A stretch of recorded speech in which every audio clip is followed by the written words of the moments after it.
Hi, welcome to the Glam Life Podcast. My name is Victoria Rocca. You might know me as Victoria Glam if you follow me over on Instagram. And if you don't, it's fine because you have me here on Spotify. Hey, good morning, you guys. Thank you for waiting for me last week. I really don't know what happened with that video where it was supposed to upload on Monday and for whatever reason it simply didn't. I was on the side of a mountain with my family. I've already spoken a little bit with you guys about my struggles to have a third baby. So I'll just let you know. And please don't write me about this. Once I say it on the podcast, that's it. Let's drop it. If you see me in person, I don't even want to talk about it. But I had a miscarriage. So we were on the side of a mountain, just kind of forgetting everything.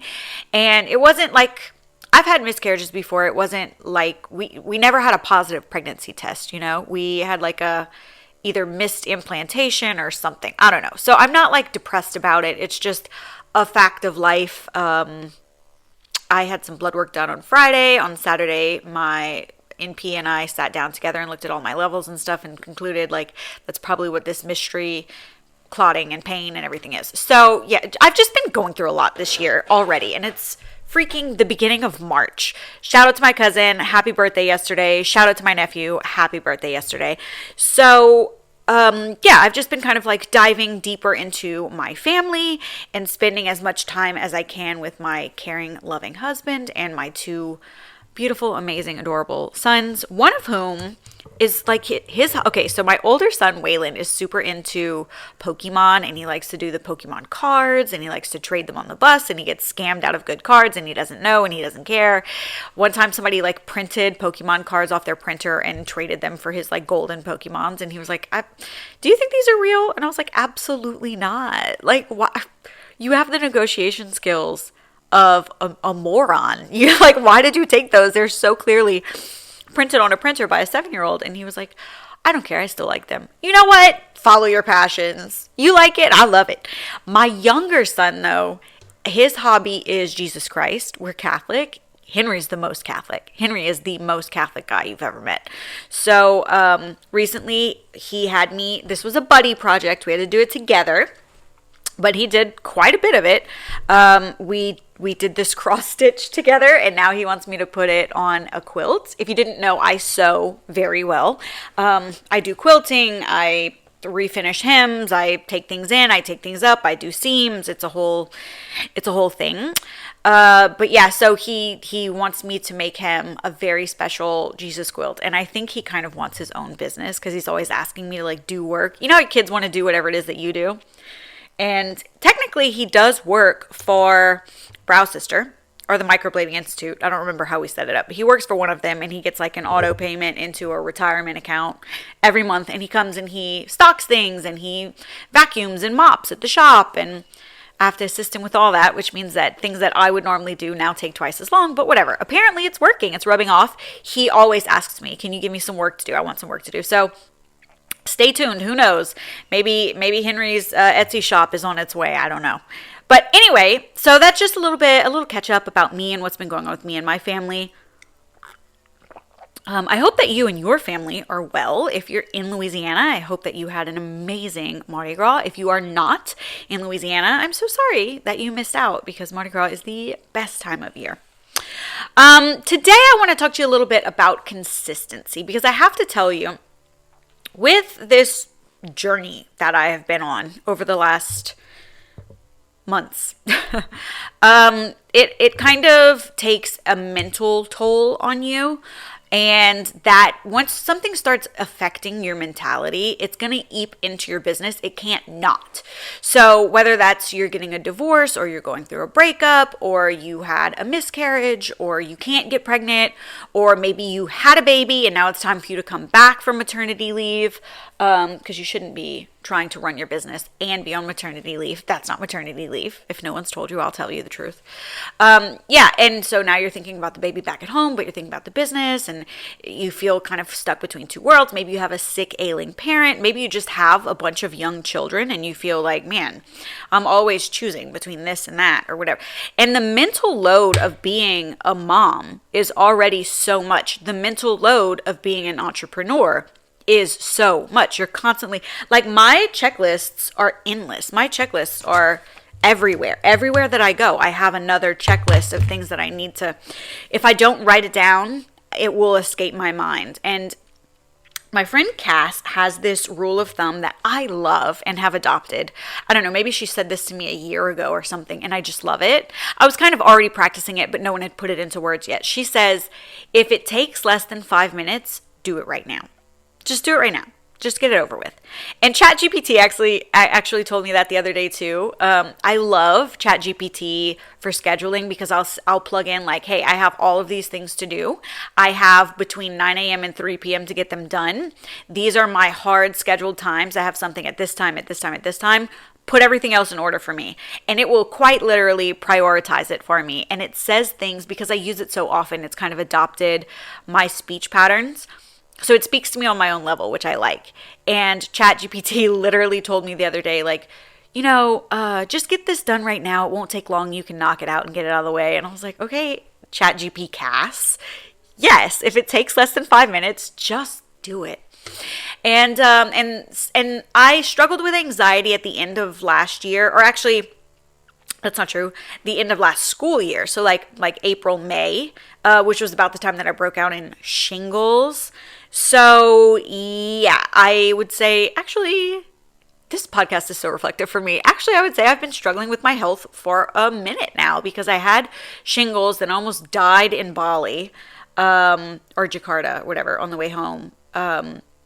Same shit that Hair by Jesus did. Like, he went somewhere else. He was exposed to other people's germs that are not native to his system, got really, really sick. And you can't fly when you're sick, babe. It makes it so much worse. I mean, I was having nosebleeds and everything. Had to go to the hospital when I got back, some IV fluids and some other stuff. Thank God I didn't have it as badly as he did. It actually turned into pneumonia for him, which is terribly sad. But yeah, so I guess it's been just an ongoing, like, one thing after another, because I had shingles, then I had, it triggered my Epstein-Barr, and then I had this mystery illness out in Bali, Jakarta, and a lot of it was stress-induced. I had so much going on last year. And then now all these, miscarriages, not pregnant, just a nightmare. That mental load alone is enough to drive you crazy. And then I'm, doing doctor's appointments. I'm trying out different medicines, and they make you break out, and they make you lose hair, and they make you lose weight, and they make you gain weight, and they make your face blow up. And it's a whole thing. And then on top of that, I still have 2 kids to take care of and 2 businesses to take care of, which is like having 4 children who need a very involved mother. And my friend Mindy somehow manages, I think, 7 kids. I lose count. I think 7 kids, some of whom are exceptional children. And she did a cross-country move last year. And she relocated her business and is still thriving and kind of keeping both locations alive. I don't know exactly how she's doing that because this has triggered my anxiety for a second time. I never struggled with anxiety previously, ever. And last year, when I was going through all those things, that's when my anxiety really started. I thought that I had gotten it under control with magnesium and some other supplements. And then now, I don't know, this weekend I was really going through it. And I started thinking about, like how to even continue to bring you guys valuable content.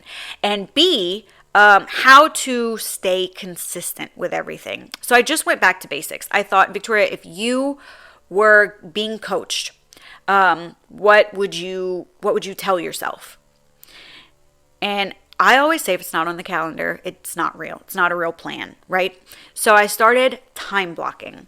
Now listen, I want you to think about all the things that you are responsible for staying on top of as a business owner in 2025. First of all, people think that they can connect with you, reach out to you, speak to you about their appointment or appointment that they'd like to schedule or appointment that they need to cancel or reschedule or whatever, or their results or whatever, in so many different places. These people are texting you, calling you, maybe you have a work phone that they're calling or leaving voicemails on.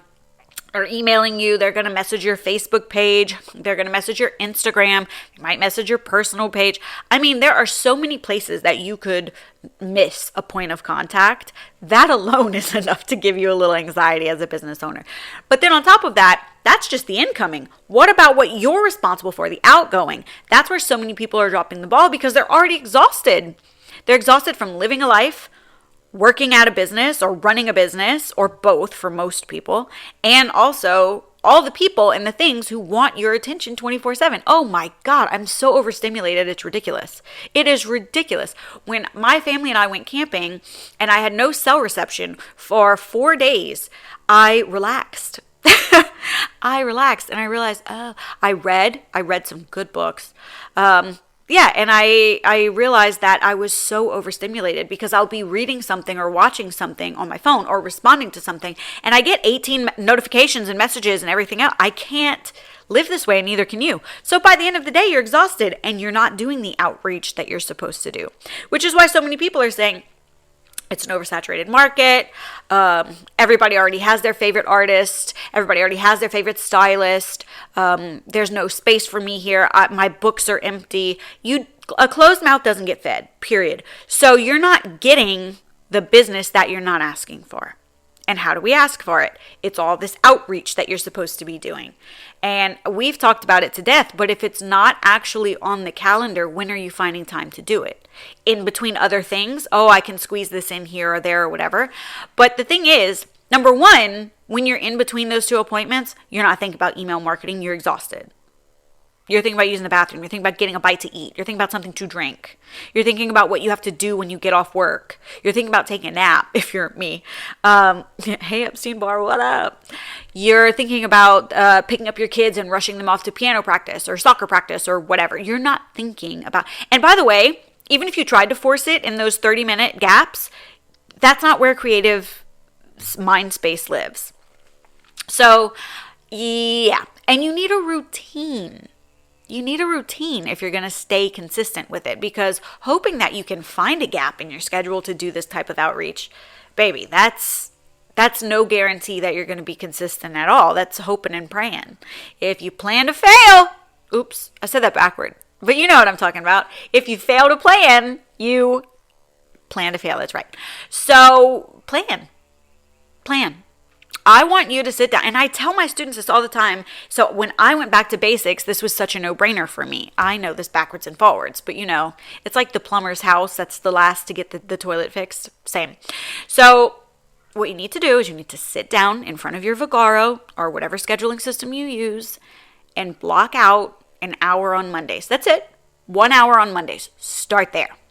And on that 1 hour on Monday, I want you to sit down and I want you to make a list of everything that comes to your brain that you need to do. And keep it open. And throughout the day, whenever things come into your mind, like I need to do that, I need to do this, oh yeah, don't forget to do that, write it down on that list. Keep the list going. So you had an hour of creative space where your brain was not distracted, your phone was on silent, maybe even on do not disturb, you didn't have any other obligations, kids are at school, you're just sitting down, thinking, brainstorming of things that you need to do. And then throughout the day, as other things pop in your brain, because now you've opened that creative valve, you just write them down. Once you have done this and you feel like the list is complete, maybe take a shower and wash your hair. For me, that's when a lot of ideas pop in my head because no one's talking to me. It's a very sensory thing to be in the shower, right? It's not quiet, but it's like white noise of just the water hitting you and you're alone with your thoughts. Like an isolation tank. So I get a lot of creative ideas in there. Maybe take a shower and just think of all of the things that you need to do. Now, I don't mean these one and done. You can make a list, maybe like draw a line down the center of your paper, and on the other side have a second list of like one and done things that I need to do right now, like file this report or whatever. But we're talking mainly about like things that I wish I were more consistent at doing every single week. Next, when the next Monday rolls around, take that same hour, I want you to sit down and I want you to block out your next Monday. So that would be the third Monday, the coming Monday. On the second Monday, sit down and look at the third Monday on Vagaro, and I want you to block out all of those things on your list so that you can be consistent. A few ideas for you would be Obviously, the things you have to do in your business, right? Maybe that's payroll, maybe that's inventory, maybe that's, a good deep clean. Also, I want you to consider all of the outreach that you need to be doing to stay consistently booked. Creating content for social media, your email marketing. Look, I hate doing email marketing. I hate it. I hate it. I hate it. I hate it. I feel like if I'm not doing a sale or a % off, what am I emailing them? Use ChatGPT. Walk your way through it. Every Monday, sit down and make 2 to 3 of them until you do one a week. Send out one a week. Make 2 to 3 every Monday until you're done with a quarter or a year. And start with the holidays. Mark those out first and schedule them. Just schedule them. I use Klaviyo. I love it. I can schedule them. My 4th of July ad might be created and scheduled right now, something like that. Start with the holidays because those are simple, and then start filling in the weeklies and do 2 to 3 every Monday until you're done with them. Email marketing, posting in Facebook groups. Maybe you have a couple of graphics that you can use over and over again in Facebook groups to spice it up, but not to be constantly creating things. Use ChatGPT for the actual verbiage. Edit it and make sure that it's in your voice and also that it's correct information, because ChatGPT is not a person. It is a computer. So it only is as smart as the things that you tell it. So you have to be very, very specific with it and refine it over and over again. Updating your Google My Business listing. People are still Googling. I promise you, they are still Googling. People are searching for you on TikTok and people are searching for you on Google. They don't know that they're searching for you. They're searching for the thing. So you need to show up in those 2 areas, period. And Google My Business listings are going to go higher and higher and hopefully get into the snack pack based on backlinks, DO links, and also how often you actually update. Not to mention your referrals. By the way, are you asking for referrals? Put your foot on your client's necks and do not let up until you have all the referrals that you could possibly gather. Okay? I'm not even kidding. Every time someone checks out, ask them have a QR code ready to go and say, hey, I'm going to actually reschedule you while I'm looking for a new date. Do you mind giving me a review on Google? Ask for the reviews. Ask for them. Ask for the referrals. Ask people, hey, I'm sending one of those today. Actually, it came to me when I was in church with Henry yesterday. Well, he was no doubt thinking only of the Lord. I was thinking, hey, that's Angela over there. Her daughters are in high school. One of them is almost in college. I'm going to text her and say, I have this piercing day coming up. I'm going to message her and let her know about the piercing day. Ask her to tell Lily and Kate and see if any of their friends are interested in signing up. That's a great outlet right there. Angela is my probably all-time favorite client, which is wild because I've never done her brows, her liner, or her lips, or her lashes. I love her so much. She's my all-time favorite client. So, yeah, I think client who turns to a friend. Easy to text someone like that, someone who you've become close with and who you really like and wish you could have more of through the door. Just ask for more business. Just ask for more business because that person is going to have more people like them in their life, and that's who you want through the door. So easy to say, hey, do you mind asking so-and-so? Do you know anyone who might want? Do you mind posting the? Well, I don't know. Don't get into the MLM girl territories. Gagged. Let me tell you about asking for let me tell you about the DMs a little bit right here, okay? If there's one thing that I fucking hate on this planet, it is MLM. Listen, it is girl on girl crime. It is MLMs are white on white crime. I said what I said. I stand behind it and I fucking hate it. I hate it. Don't DM me, baby. Don't DM me. You don't do it. You don't do it because I'm asked to speak to your upline and I'm going to read her for filth because it is a crime. And I don't care if you love your MLM. I don't care. I don't give a shit. Love it. I don't care. I don't love it. You can love it. That's fine. Go love it. Go love it by yourself. We can still be friends. My friend Courtney loves an MLM and she finds a lot of community and a lot of camaraderie in that community. And I think that's fine. That's fine. Don't DM me about it. And she and I have been friends since the 7th grade and we don't even talk about her MLMs. I don't care. Courtney can do whatever she wants and that doesn't make me like her any less. It's not the person I have a problem with. It is the structure. An MLM, by definition, means that you make more money off of signing somebody else up to join you in this clown show than you do off of actually selling the products. And by the way, you don't own your own business. I'm just telling you right now, you don't own your own business. If you don't source it, if you don't create the products, if you don't decide what you sell, meaning you can't name the product yourself, like I named pink gel, you don't get to decide what the pricing is. You have to wait for somebody to send you the product before you can send it to the person you sold it to. You are an employee. You do not own a business, just so you know. You are a sales rep. That's it. You don't own a business. Tangent over. Now that you understand the way Nancy Grace hates Casey Anthony is how I hate an MLM, okay? Also, I hate Casey Anthony. Fuck you, Casey Anthony. Fuck you. Moving on. Here's the story about MLMs. This girl messaged a girlfriend of mine whose daughter has cancer and said, "Hey, how's it going, girlie? I know we haven't spoken in a while. I hope you're doing well, and I hope your beautiful girl with cancer is feeling better. Anyway, I was writing to let you know about this amazing opportunity." Are you kidding me? Are you kidding? Did you just use a child with cancer to soft pitch someone becoming your downline? And by the way, the person you're pitching not only has a child with cancer, but is a nurse practitioner, a doctorate in nursing. And you think she's going to sell skincare, supplements, medical information, whatever, underneath you? With your pseudoscience that you've never researched, that you don't know anything about, haven't done any case studies, not even legally allowed to actually provide services. Are you kidding? It's insulting on so many levels. It made me want to throw up. Please, A, know your audience. Know your audience. And B, when you are DMing people or corresponding with people, just be self-aware, because that was disgusting. Nothing angered me more. And listen, that's when I lost all my zen, because I was up in the mountains. We were actually coming down from one of the mountains to go to a store really quickly because I was having a miscarriage and needed some period pads. But so I got some reception. My sister-in-law sent me that text message about our friend.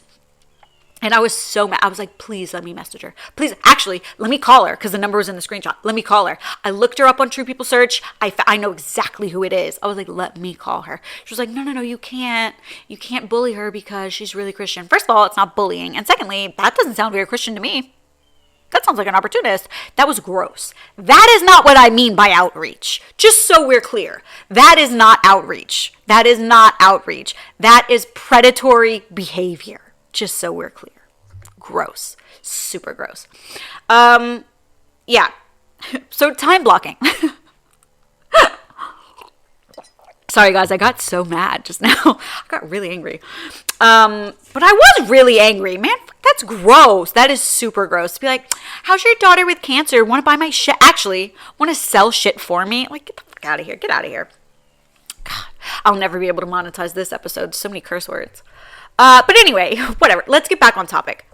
If you're not being consistent with your actual outreach and you are doing your outreach in an appropriate manner, then time blocking is going to help you. That is my number one tip for this week. I want you to sit down and stare at your booking calendar and figure out how to get the things off your list onto the calendar, and then do it. Make it in a recurrent series, I think Vigaro calls it, or something like that. I don't know, something like that. So that it pops up, it repopulates every single Monday or whatever day it is that you're off, that you can do that. In order to stay really consistent and hold yourself accountable. Because once it's on the calendar, nobody can book that time. You know that it's there. You're not going to schedule anything else. It's a non-negotiable. You have to treat it as seriously as you would an appointment with a client. It's an appointment with your business. And that's a non-negotiable. And if you're having trouble figuring it out, then do what I do. Dump that to-do list into ChatGPT and say, these are the parameters around which I can schedule these things. Schedule it for me and let it create an actual schedule for you.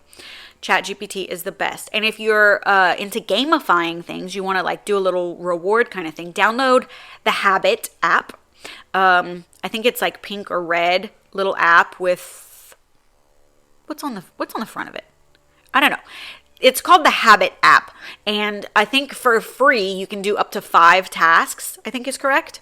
and you tell it, hey, I want to do this once a month, or I want to do this every day, or I want to do this for X amount of hours a week, or something like that.